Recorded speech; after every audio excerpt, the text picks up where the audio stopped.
वही आज दिल्ली का सबसे बड़ा विषय बना हुआ है पिछले कुछ समय से, जब से सीएजी की रिपोर्ट आई है। शीश महल पर बड़ा खुलासा।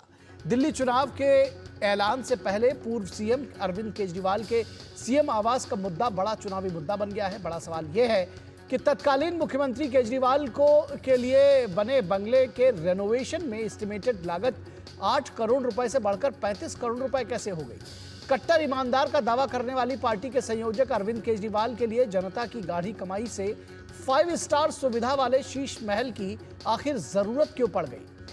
पीएम मोदी ने दिल्ली में परिवर्तन रैली में अरविंद केजरीवाल सरकार पर बड़ा आरोप लगाते हुए कहा कि कोविड महामारी के दौरान जब दिल्ली की जनता परेशान थी, तब मुख्यमंत्री अरविंद केजरीवाल अपना शीश महल बनाने में जुटे थे। मीडिया रिपोर्ट्स के अनुसार सीएजी ने शीश महल को लेकर बड़ा खुलासा किया है। 6 फ्लैग स्टाफ रोड परिसर के रेनोवेशन की लागत 7 करोड़ 91 लाख रुपए को 2020 में 8 करोड़ 62 लाख रुपए कर दिया गया, लेकिन पीडब्ल्यूडी की फाइनल रिपोर्ट में कुल खर्च 33 करोड़ 66 लाख रुपए बताया गया है। रिपोर्ट में 96 लाख के पर्दे, 39 लाख के किचन के सामान, दीवारों पर 66 लाख के मार्बल स्टोन और 4,80,000 के मिनी बार जैसी विलासिता की कई चीजों पर जमकर खर्च हुआ। पिछले दिनों गरीब परिवारों को अपने सपने के घर की चाबी सौंपते हुए प्रधानमंत्री मोदी ने कहा था कि हमने पिछले वर्षों में 4 करोड़ गरीब परिवारों को अपना पक्का मकान दिया है। मैं भी अपने लिए शीश महल बनवा सकता था, लेकिन मेरी प्राथमिकता गरीबों के लिए घर है। बीजेपी का दावा है कि सीएजी की यह रिपोर्ट पूरी नहीं है। अभी सच यह है कि केजरीवाल के बंगले के रखरखाव और मरम्मत में 80 करोड़ रुपए खर्च किए गए थे। पार्टी अध्यक्ष वीरेंद्र सचदेवा का दावा है कि 2023-24 के खर्च के बारे में अभी खुलासा आना बाकी है। बीजेपी का आरोप है कि बंगले में मौजूद सुपर क्वालिटी के इलेक्ट्रॉनिक्स और अन्य चीजों की खर्च की सूची अगर बने तो इसकी लागत 80 करोड़ रुपए से ज्यादा होगी। आम आदमी पार्टी के संयोजक अरविंद केजरीवाल का मानना है कि यह सीएम का आवास है, इसमें जो भी मुख्यमंत्री बनेगा वही रहेगा, उनका यह व्यक्तिगत घर नहीं है। बीजेपी के प्रवेश वर्मा ने सीएम आतिशी को चुनौती देते हुए कहा है कि वो एक बार इस बंगले को आम आदमी के दर्शन के लिए खोल दें।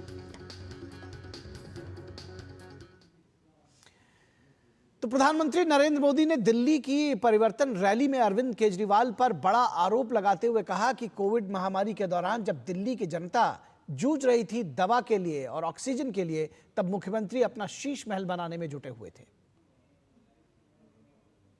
दिल्ली पर आपदा लाने वाले ये झूठा आरोप लगाते हैं कि केंद्र सरकार उन्हें काम नहीं करने देती, केंद्र सरकार उन्हें पैसे नहीं देती।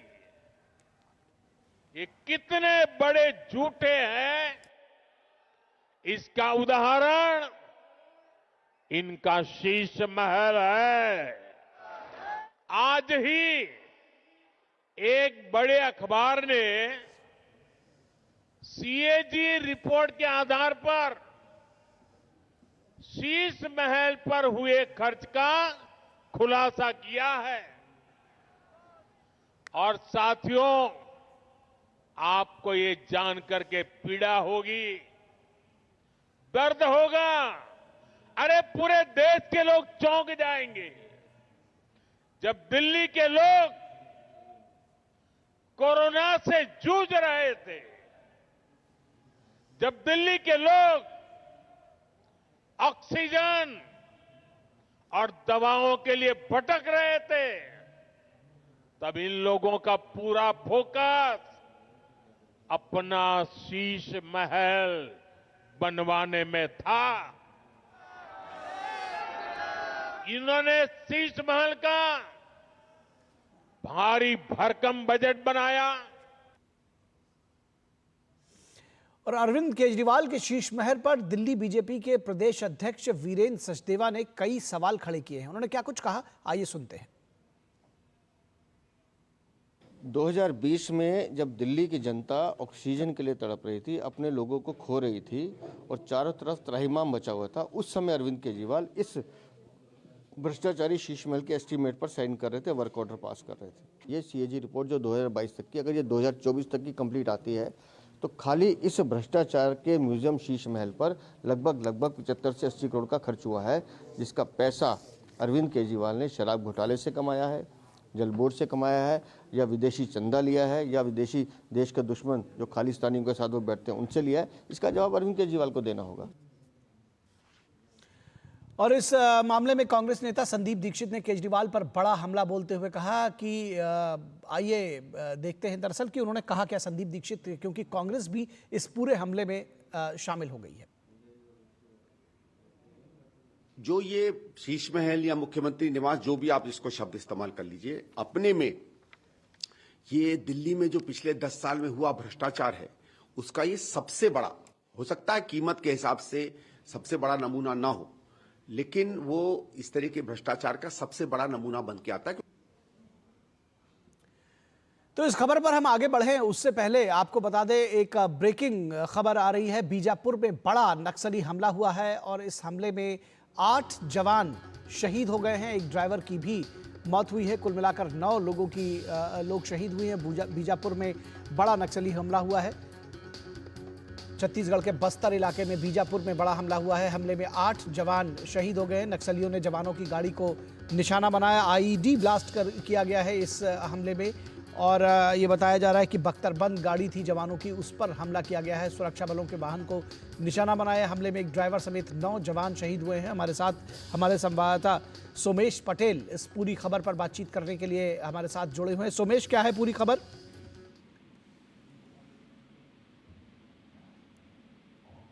ये आपको पूरी घटनाक्रम के बारे में बताऊंगा। छत्तीसगढ़ के बीजापुर जिले में नक्सली ने जवानों को लेकर जा रहे वाहन पर ब्लास्ट कर दिया है। इस हमले में 8 जवान शहीद हो गए हैं। बस्तर रेंज के आईजी पी सुंदरराज ने इसकी पुष्टि की है। सोमवार को बीजापुर जिले के कुटरू इलाका में ये जो बख्तर बंद है, यहाँ पे गाड़ी ब्लास्ट चपेट में आई है। इस ब्लास्ट में कई जवान गंभीर रूप से घायल भी बताए जा रहे हैं। वो अबुझमाड़ का जंगल इलाका है, जहाँ पर घोर नक्सल प्रभावित इलाका है। इस रात में देर रात में जब मुठभेड़ में एक जो डीआरजी का जवान है, प्रधान आरक्षक सन्नू करम भी शहीद हो गया था। जो घटनाक्रम जो बताई जा रही है, जो आज शाम की घटना, लगातार इसमें इस इलाके में जवान निकले हुए थे और इसमें करीबन 9 जवान मारे गए। छत्तीसगढ़ के गरियाबंद जिले में कुछ दिन पहले ही नक्सल प्रभावित इलाका है, जो जहां पर 3 नक्सलियों को जवानों ने मार गिराया था, और छत्तीसगढ़ उड़ीसा दोनों राज्यों में करीब 300 जवान मौके पर मौजूद थे। कुछ दिन पहले उड़ीसा का जो नवरपुर इलाका है, इस इलाके में भी नक्सलियों पुलिस के बीच में मुठभेड़ हुई थी, जहां पर जवानों नक्सली मुठभेड़ में 3 नक्सलियों को जवानों ने मार गिराया था। दूसरी तरफ छत्तीसगढ़ में पिछले 1 साल में बस्तर में कुल 217 नक्सलियों को जवानों ने मार गिराया है। 879 नक्सली गिरफ्तार हुए हैं। 1500 से ज्यादा नक्सलियों ने आत्मसमर्पण किया है। नक्सलियों के पास से भारी मात्रा में नक्सल सामान भी बरामद हुआ है, जिनमें 261 आईडी, 888 डेटोनेटर, 1229 की संख्या में कारतूस बरामद हुआ है। कुल मिलाकर आज ये जो घटनाक्रम हुआ है, कहीं न कहीं जिस तरह से बस्तर में 2026 तक केंद्रीय गृह मंत्री अमित शाह ने भी कहा था कि नक्सल समस्या को समाप्त कर देना है, तो कहीं न कहीं नक्सली भी बौखलाए हुए हैं आज, और जिस तरह से जवानों पर उन्होंने हमला किया। जी बिल्कुल, अबूझमाड़ में ये कार्रवाई कुछ दिन पहले से ही चल रही थी। कल आप ही की तरफ से ये जानकारी आई थी, हमने रिपोर्ट्स भी चलाई थी कि 4 माओवादियों को ढेर किया गया था। एक जवान की भी मौत हुई थी, जिसका जिक्र अभी आपने किया। क्या ये उसी ऑपरेशन का हिस्सा है, क्योंकि वो ऑपरेशन तब भी जारी था, इसको ऐसे ही समझा जाए? ये निखिल, आपको मैं जरूर बताना चाहूंगा, बस्तर का जो इलाका है अबूझमाड़ नक्सलियों का सबसे सुरक्षित इलाका माना जाता था, लेकिन पिछले 1 साल में सुरक्षा बलों ने सबसे ज्यादा कार्रवाई यहीं पर की थी। इस वर्ष नक्सलियों को सबसे ज्यादा नुकसान यहीं पर हुआ है, जिनमें बस्तर, दंतेवाड़ा, कांकेर, बीजापुर, नारायणपुर, कोंडागांव और सुकमा जिले शामिल हैं। या पहले यहाँ पर मौजूद रहते थे, इसलिए इस इलाके में जो गांव का विकास भी नहीं हो पाया था, और जो अब वो इलाके को छोड़कर भाग गए हैं। आने वाले 2026 तक जो जिस तरह से नक्सल समस्या को खत्म करने की भी बात की थी, कल जिस तरह से अबूझमाड़ के इलाके में 4 नक्सलियों को जवानों ने, सुरक्षा बलों ने मार गिराया था, और जिसमें एक सुरक्षाकर्मी जो शहीद भी हो गए थे। और आज जिस तरह से ये बड़ी घटना देखने को मिली है कि वहां पर जो नक्सलियों पुलिस की मुठभेड़ में जो वाहन को नक्सलियों ने ब्लास्ट कर दिया है, उसमें से 8 जवान शहीद हो गए हैं। जी, निश्चित तौर पर इस पर आप और अपडेट हम आपसे लेते रहेंगे। फिलहाल जो घायल हुए हैं, आप बार बार बता रहे हैं कि कुछ लोग घायल ज़रूर हुए हैं, इसमें उनके बारे में कुछ अपडेट्स आपको मिल पाए हैं? क्या कुछ जानकारी है और ये कितनी देर पहले की घटना है? ये 3 बजे के लगभग की घटनाक्रम है और बक्सर के आईजी जो पी सुंदर राज है उनसे हमने फोन पर बातचीत की है। उनका साफ तौर पे कहना है कि जो घायल है उन्हें बेहतर उपचार के लिए वहां पर स्थानीय प्रशासन को भेजा गया है, एम्बुलेंस भेजा गया है और घायल जो वहां पर जो घायल हुए, जो जवान घायल है, उन्हें स्थानीय जो सामुदायिक जो स्वास्थ्य केंद्र है वहां पर लाया जाएगा। फिर उनके बाद उनका उपचार वहां पर किया जाएगा। जो गंभीर रूप से घायल है उन्हें रायपुर भी लाने की तैयारी, हालांकि उस इलाके में अभी भी सुरक्षा बल और जवानों के बीच में एक मुठभेड़ भी चल रही है। जी ठीक है, उस मुठभेड़ के बारे में कुछ अपडेट्स हैं? क्योंकि ये जैसा कि आपने बताया कि ये लगातार वहां पर जो शिकंजा है वो कस रहे हैं सुरक्षा बल और नक्सलियों के पांव उखाड़ने की भरपूर कोशिश की जा रही है। ये कहा जाए तो पिछले काफ़ी दिनों के में अगर ये एक बड़ा नक्सली हमला माना जाएगा जहां पर 8 जवान शहीद हुए हैं, तो किस तरह से देखते हैं कि ये एक तरह से अपनी आखिरी कोशिश में है नक्सली? निखिल, आपको मैं एक बार सबसे महत्वपूर्ण बात बताऊंगा। कुछ दिन पहले ही केंद्रीय गृह मंत्री अमित शाह बस्तर के दौरे पर थे। उन्होंने साफ तौर पे कहा था कि 2026 तक नक्सल को खत्म कर देना है। दूसरी तरफ छत्तीसगढ़ सरकार है नक्सलियों के पुनर्वास की नई नीति के तहत जो आत्मसमर्पित नक्सली हैं, हिंसा के पीड़ितों को 15,000 रुपए घर देने की भी बात कही है। उनके लिए कौशल प्रशिक्षण भी किया गया है और साफ तौर पे एक बात उन्होंने कहा है कि नक्सली हिंसा का साथ छोड़ दें, जो उन्होंने बंदूक उठाई उन्हें छोड़ दें, हम उन्हें विकास जो बस्तर के विकास में सहयोग करें। मैं पिछले 1 साल में नक्सलियों के खिलाफ हुए बड़े ऑपरेशन की कुछ जानकारी आपको बताऊं। 2 अप्रैल को बीजापुर जिले में 13 नक्सलियों को जवानों ने ढेर किया था। 15 अप्रैल को नक्सलियों के खिलाफ सबसे बड़ा ऑपरेशन हुआ था जिसमें 29 नक्सली मारे गए थे। 10 मई को बीजापुर के जंगलों में सुरक्षा बलों ने मुठभेड़ में 12 नक्सलियों को ढेर किया था। 13 मई को नारायणपुर के जिले में 8 नक्सली मारे गए थे। 15 जून को जो ओरछा इलाके में एक बड़ी मुठभेड़ हुई थी जिसमें 8 नक्सलियों को ढेर किया गया था। 17 जुलाई को जो छत्तीसगढ़ महाराष्ट्र का बॉर्डर है उस इलाके में नक्सलियों ने 12 नक्सलियों को मार गिराया था जवानों ने। 3 दिसंबर को बीजापुर दंतेवाड़ा के बॉर्डर पे भी जो पुलिस और नक्सलियों के बीच में जो मुठभेड़ हुआ था उसमें 9 नक्सलियों को मार गिराया था। और 4 अक्टूबर को जो छत्तीसगढ़ के इतिहास में सबसे बड़ा इनकाउंटर हुआ था नक्सलियों के खिलाफ में, सबसे बड़ा ऑपरेशन हुआ था जिसमें 31 नक्सलियों को जवानों ने मार गिराया था। मैं आपको एक बात बताऊं, मैं अबुझमाड़ का बार बार जिक्र इसलिए कर रहा हूँ कि बस्तर में जो आने वाला अबुझमाड़ नक्सलियों का सबसे बड़ा सुरक्षित इलाका माना जाता है। जी बिल्कुल, सबसे बड़ा गढ़ माना जाता है और ये भी माना जाता है कि अबुझमाड़ में सब कुछ सचमुच अपने नाम के अनुरूप ही अबूझ है और नक्सलियों की एक बादशाहत वहां कायम थी जिसको लगातार अब जो सुरक्षा बल हैं वो उसको तोड़ रहे हैं और ये अभियान लगातार जारी है। ये मैं इसको इस तरह से भी लेता हूं कि ये शहादत बेकार नहीं जाएगी। फिलहाल आप जो वहां से जुड़े हुए जो खबरें हैं, जो अपडेट्स हैं, वो हम आपसे लगातार लेते रहेंगे। बहुत शुक्रिया सोमेश इस तमाम बातचीत के लिए। और अब बढ़ेंगे अपनी चर्चा की तरफ जिसमें हम शीश महल की चर्चा कर रहे थे, बता रहे थे कि किस तरह से सीएजी की जो रिपोर्ट आई है उसने दरअसल अरविंद केजरीवाल और आम आदमी पार्टी को मुश्किलों में डाल दिया है। इस पूरे विषय पर बातचीत करने के लिए हमारे साथ 3 खास मेहमान जुड़े हुए हैं, उनसे आपका परिचय करा दें। हमारे साथ बीजेपी प्रवक्ता धनंजय गिरी जुड़े हुए हैं। धनंजय जी, स्वागत है आपका। हमारे साथ नवीन दुबे जो कि आम आदमी पार्टी के समर्थक समझे जाते हैं, दरअसल राजनीतिक विश्लेषक हैं। नवीन दुबे जी, बहुत स्वागत है आपका। और विनोद मिश्रा हमारे सलाहकार संपादक भी जुड़े हुए हैं। विनोद मिश्रा जी, बहुत स्वागत है आपका। विनोद जी, आपके साथ शुरू करना चाहेंगे। तो कहते हैं कि जब कई बार कोई गलती हो जाती है तो वो आपका पीछा नहीं छोड़ती, और शीश महल जिसको बार बार कहा जा रहा है शायद वही है जो घूम घूम कर बार बार आ जा रहा है। अब एक बार सीएजी के माध्यम से फिर से आ रहा है और सब फिर से आया है तो नए खुलासे भी फिर हो रहे हैं। निखिल, मैं समझ रहा हूं कि ये गलती नहीं है। ये एक तरह से आप ही देखें कि जो बीजेपी शीश महल की बात कहती है वो एक तरह से केजरीवाल का अहंकार। दरअसल मैं पाप शब्द यूज करना चाहता था लेकिन मैंने उसको इस्तेमाल नहीं किया, मैंने स्वयं को रोका। आप कह सकते हैं कि ये पूर्व सीएम अरविंद केजरीवाल का एक अहंकार है। अहंकार मैं इसलिए कह रहा हूं कि ये भारत के अलग अलग स्टेट में जो चीफ मिनिस्टर आते हैं, नए चीफ मिनिस्टर आते हैं, उनके बिल्डिंग, उनके घर का रिनोवेशन होता है। वो एक प्रक्रिया है, एडमिनिस्ट्रेटिव, एक आप कह सकते हैं कि एक फॉर्मेलिटीज है कि सीएम के आवास का रिनोवेशन होगा, उसमें जो पुराने चीज़ें बदले जाएंगे, नई चीज़ें आएंगे। लेकिन इस तरह का रिनोवेशन शायद भारत के इतिहास में किसी स्टेट के सीएम के लिए नहीं हुआ होगा जी। अगर सीएम के लिए दिल्ली के तमाम जो आवास अलॉटेड है उसमें सबसे बेस्ट जगह को चुना गया था और उसके रिनोवेशन पे जब एडमिनिस्ट्रेटिव जो बात कह रहे थे अभी संबित पात्रा जी कि अगर उसकी कुल लागत से 7,91,00,000 बताई गई थी, वो एक साल के बाद उसका 8.5 करोड़ हुआ। लेकिन सवाल ये है कि 2022 तक में जब पीडब्ल्यूडी ने 2020 में पीडब्ल्यूडी ने जब अंतिम उसकी सारी ये की रिपोर्ट की समीक्षा की, तो वो खर्च बढ़ते बढ़ते 33 करोड़ 34 करोड़ हो गया।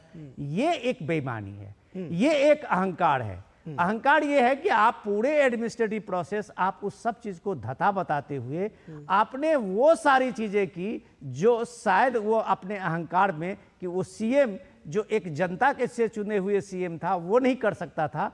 आपने जो किया वो इसलिए किया कि आप एक ख्वाब जो शीश महल का एक कंप्लीट जो आप देखना चाहते थे फिल्मों में, वो आपने अपने घर के लिया।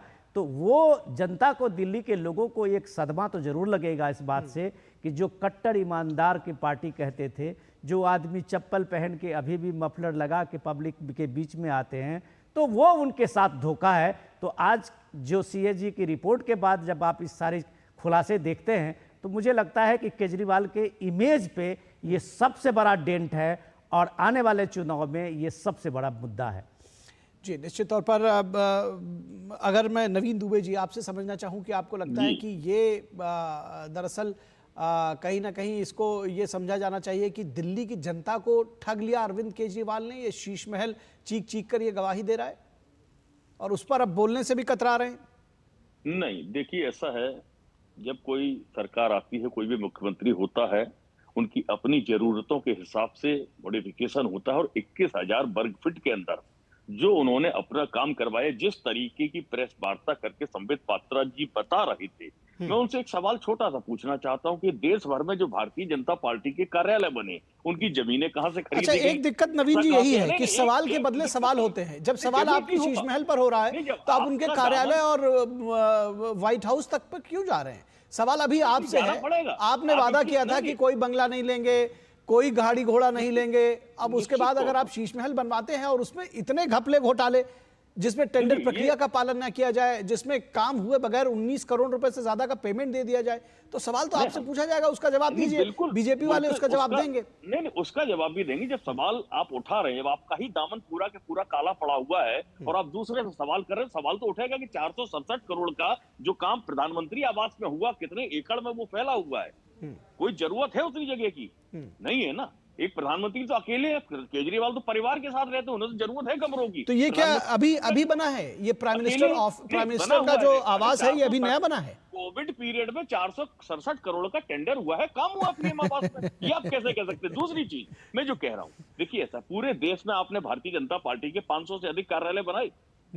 कहां से आया वो पैसा? कि भारतीय जनता पार्टी ने अपने फंड से खर्च किया या जनता का पैसा खर्च हुआ? आरएसएस का नागपुर में आपने लगभग 400 करोड़ से अधिक तो पार्टी ने उसको बनाया, उसके लिए तो कोई खर्चा लिया नहीं होगा, मैं समझता हूँ। अरे भाई, आप एक चीज बताइए, पैसा आया कहां से? अच्छा। पार्टी फंड से खर्च हुआ तो उसकी रिपोर्ट सामने कर दें कि भाई इतने की जमीन खरीदी, इतने रुपए का ये हुआ, भ्रष्टाचार तो हुआ। और ठीक है, अब आपने सवाल पूछ लिया बीजेपी से, मैं मान गया, आपकी बात मान गया, आपने बीजेपी से सवाल पूछ लिया। अभी जब आएंगे उनके पास तो ये सारे सवाल के जवाब उनसे पूछ लेंगे। अब आप शीश महल पर बताइए। देखिए ऐसा है, एक मुख्यमंत्री का आवास है और अगर उन्होंने उसमें 38-40 करोड़ रुपए खर्च किया तो जरूरत लगी होगी तब खर्च। तो गलत तरीके से खर्च करेंगे? 19 करोड़ रुपए का पेमेंट बिना काम हुए करेंगे? क्या टेंडर प्रक्रिया गलत तरीके से भरी जाएगी? क्या स्पॉट पे टेंडर दिए जाएंगे?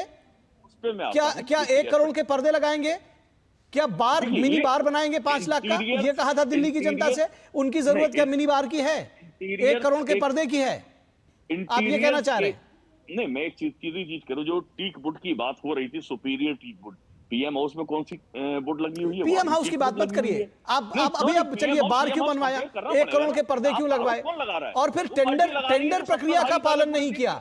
ये आपराधिक श्रेणी में आता है। मुझे अभी नहीं मालूम है, ये चूंकि मामला नया आया है, लेकिन मुझे तो लगता है इस पर मुकदमा भी दर्ज किया जा सकता है। तो उत्तर प्रदेश में भाजपा का जो कार्यालय बना उस पर भी दर्ज होना चाहिए। उसका अगर हो सकता तो करा दीजिए। 2 मंजिला कार्यालय वो हो सकता है तो करा दीजिए। वो उनकी निजी संपत्ति है, वो उनकी निजी संपत्ति है। हो सकता है तो करा दीजिए। वो जनता के पैसे से नहीं बना है। अब आप दो चीजों को मत जोड़िए। भारतीय जनता पार्टी के कार्यालय पार्टी के पैसे से बने हैं। अभी जो है गिरी जी बैठे हैं, वो इसका जवाब दे देंगे। तो लाए, भारतीय जनता पार्टी तो छिपाती है चीजों को। आप हमको बताइए, शीश महल पर क्या जवाब है? शीश महल नहीं कहेंगे, एक मुख्यमंत्री का आवास, और जो जरूरत होती है जिस तरीके से 18% जीएसटी बढ़ा है, 40 करोड़ का है, 40 करोड़ सिर्फ रेनोवेशन में लगे हैं, 33 करोड़ अभी पहली। अंदाजा लगा लीजिए कि आम जनता की महंगाई कितनी होगी। सामान्य घर बनाने में 18% से 28% जो इंफ्रा के आइटम है उस पर आप तब सोचिए आप, जब आम जनता की चिंता नहीं की, 18% उसमें लग जा रहा है और आपने 38 करोड़ सिर्फ 33 करोड़ रेनोवेशन में लगा दिए। इंफ्रा के प्रोडक्ट पर आप 28% जीएसटी इस देश में ले रहे हैं जो डेवलपिंग कंट्री है, तो आप देश को लेके कहां जा रहे हैं? तो वही तो पूछा जा रहा है कि जिसका मुख्यमंत्री वादा करके, बिल्कुल ठीक बात कही आपने कि देखिए कहां जा रहे हैं, जिसका मुख्यमंत्री वादा करके और 33 करोड़ का अपने लिए घर बनवा लेता है, कहता है मैं मकान नहीं लूंगा। मोरालिटी की भी कुछ बात होती है। फैमिली है, परिवार है मुख्यमंत्री का। हाँ। प्रधानमंत्री का तो कोई परिवार नहीं है, उत्तर प्रदेश के मुख्यमंत्री का कोई परिवार नहीं है। वो तो एक कमरे में गुजारा कर लें ना, क्या क्यों नहीं करते हैं? क्या जरूरत है इतने बड़े बंगले की उनको भाई? आप ये कह रहे हैं कि ठीक किया, आप ये कह रहे हैं कि ठीक किया। सुनिए, तो आप ये कह रहे हैं कि ठीक किया, अगली बार आएंगे तो फिर उप मुख्यमंत्री का भी बनवाएंगे, बाकी मंत्रियों के बनवाएंगे, उनकी भी जरूरतें होंगी। आप उसको डिफेंड कर रहे हैं ना, आप डिफेंड कर रहे हैं ना, आप कह रहे हैं ठीक किया।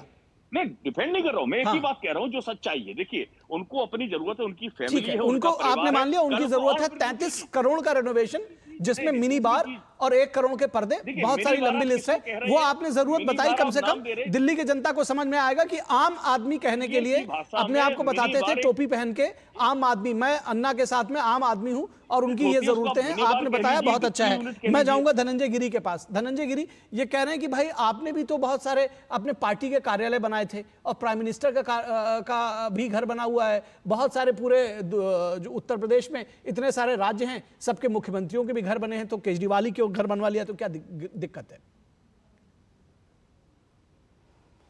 ऑडियो एक बार चेक कर लीजिए अपना, एक बार ऑडियो चेक कर लीजिए धनंजय जी। निखिल जी, केजरीवाल जी के करप्शन की कहानी कहता हुआ शीश महल, दिल्ली वालों को ठगे जाने का एहसास कराता हुआ शीश महल, और जब आप करोड़ों के पर्दे, 8 लाख के टोटो टॉयलेट से उठ करके 5 करोड़ के मिनी बार से आप जो भी पेय सेवन करते हो उसको करने के बाद अगर 50 रुपए का शर्ट पहनकर और 5 रुपए का पेन लगा करके बाहर आते हैं, तो आप जनता को मूर्ख बनाने का एक बहाना करते हैं। जनता को अब क्या ठगना चाहते हैं? हम आप आम आदमी की बात करते हैं। आम आदमी, इस देश के जितने सुल्तान हुए, जितने राजे महाराजे हुए, जितने निजाम हुए, वो आपको देख करके नीचे किए हुए सर, क्योंकि जब जनता कोरोना में त्राहिमाम कर रही थी उस समय आप अपने अय्यासी के सामान जमा कर रहे थे। आपने दिल्ली की हवा पानी जवानी किसी को भी नहीं छोड़ा। 14,400 करोड़ 449 करोड़ के नुकसान में दिल्ली का बजट है, और दिल्ली के मुख्यमंत्री का जो आवास आपने बनाया वो दिल्ली की गरीब जनता के पैसे से बनाया। ये जो महल नजर आ रही है, अपनी कुर्सी तुम्हें ला रही है, ये तुम्हें खूने गरीबा की बू आ रही है, टैक्स पेयर को अपने ठगे जाने का एहसास करा रही है। कि आप इतनी बेशर्मी से आप डिफेंड कर रहे हैं श्रीमान। और भारतीय जनता पार्टी के अगर कार्यालय बने हैं तो आपको पहले यह पूछना चाहिए कि भारतीय जनता पार्टी दुनिया का सबसे बड़ा राजनीतिक दल कैसे बना है, कैसे इसके 26 करोड़ कार्यकर्ता बने हैं, कैसे इसके 10 करोड़ 12 करोड़ 6,000 अभी नए कार्यकर्ता कैसे बन गए। आपको यह पूछना चाहिए कि कैसे इतने कार्यकर्ता बन गए। लेकिन चूंकि आपकी नजर पाप पे है, आपके मन में पाप है, चोर है, क्योंकि आपकी नजर सिर्फ धन पे है। एक बंगला बने न्यारा जो लगे प्यारा प्यारा, जिस पे हम, और ये जो भारतीय जनता पार्टी कार्यालय बने हैं, इसमें अनगिनत लोगों ने, स्वयंसेवकों ने, कार्यकर्ताओं ने अपनी जमीनें दी हैं, अपने अपने श्रमदान दिया है, चंदा दिया है पार्टी को, और वो पार्टी की संपत्ति है, किसी व्यक्ति की नहीं है। वो पार्टी के तमाम लोग लक्षावधि कार्यकर्ता। हमारे दूसरी बात जो आप कह रहे थे क्या अकेले हैं, हमारे लिए पूरा देश परिवार है। ये पूरा देश हमारा परिवार है, हम 4 लोगों का परिवार नहीं है। प्रधानमंत्री नरेंद्र मोदी इस देश को अपना परिवार समझते हैं, योगी आदित्यनाथ इस देश को अपना परिवार समझते हैं। ये बेशर्मी की मुस्कान और फालतू की बातें, आपके इस घटिया संस्कार आपके हो सकते हैं, ये गिरे हुए संस्कार, ये ओछी हरकतें, ये घटिया बातें वही कर सकते हैं जो अंदर से कुछ और बाहर से कुछ और नजर आते हैं। उम्र गुजरी है सारी चोरी में, सारे सुख चैन बंद जेल में। आपका बोतल और बूटी का जो काम आपने किया है, बापू को नहीं छोड़ा, स्वराज का काम करके शराब के धंधे में लिप्त हो गए। किसको छोड़ा है आपने? नाना को छोड़ा ना आपने, जो अपने बच्चों की झूठी कसमें खाता हो वो किसी और के बच्चों का कैरियर का ख्याल रखेगा? तो दिल्ली का ख्याल रखेगा? जिस आदमी ने कहा 15 में कि 20 में जमुना साफ करेंगे, 20 में कहा 25 में करेंगे, और 25 में कह दिया कि कौन जमुना साफ करने से कौन सा वोट मिलता है। वो आदमी सोचिए भीतर से कितना करप्ट हो सकता है, ठीक है। वो आदमी भीतर से कितना कलंकी हो सकता है, वो आदमी इस केजरीवाल निखिल जी, कितना जवाब बड़ा ठीक है। कलंक है। इस बात से आप अंदाजा लगाइए, इस बात से आप सोचिए कि भीतर से क्या और बाहर से क्या, और भीतर बाहर दोनों नजर आ गया इस देश को। ठीक है, दिल्ली ने ठीक है। समझ लिया आपको। ठीक है, ठीक है। विनोद मिश्रा जी, आपसे समझना चाहेंगे, ये जो बार बार ये शीश महल का जो बातें बार बार सामने आ रही हैं, आपको लगता है ये एक बड़ा चुनावी मुद्दा होगा और ये आपराधिक मामला भी हो सकता है? क्योंकि जिस तरह से अभी जो सीएजी की रिपोर्ट आई है कि कैंप ऑफिस का स्टाफ का जो मकान बनने थे वो बने नहीं और 19 करोड़ से ज्यादा की पेमेंट हो गई, तो इस तरह के तो घपले जो सीधे सामने आ रहा है, अभी तो ये ओवर एस्टिमेटेड और एक शाहखर्ची की बात आ रही थी, अब इसमें घपले की भी बात सामने आ रही है।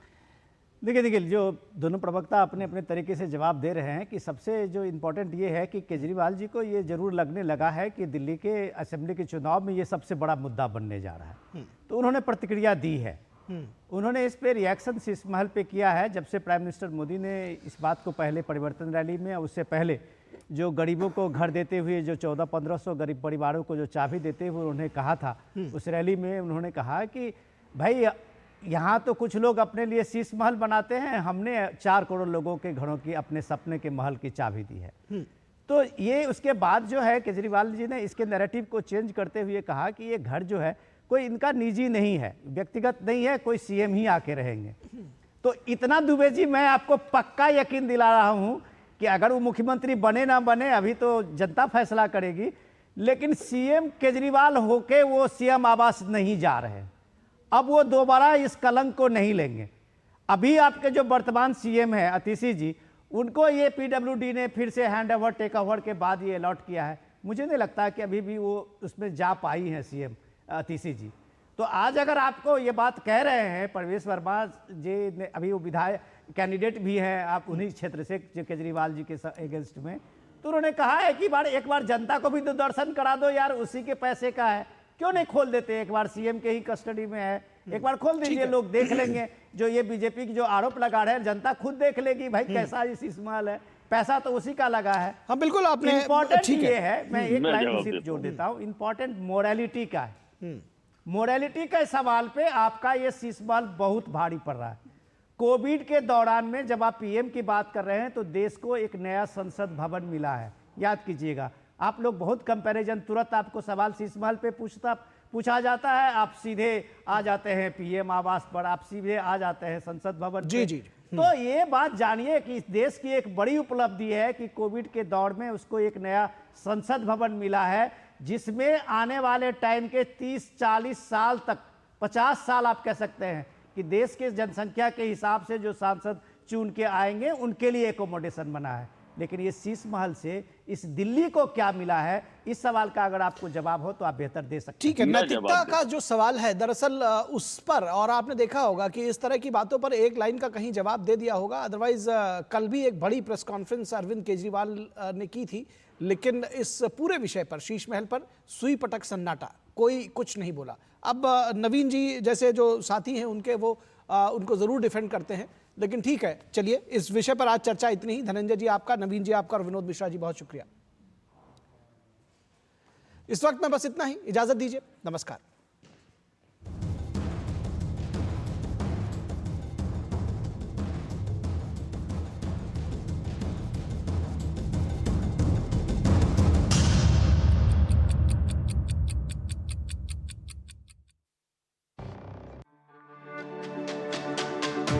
मेरी पसंद। मेरी पसंद। मेरी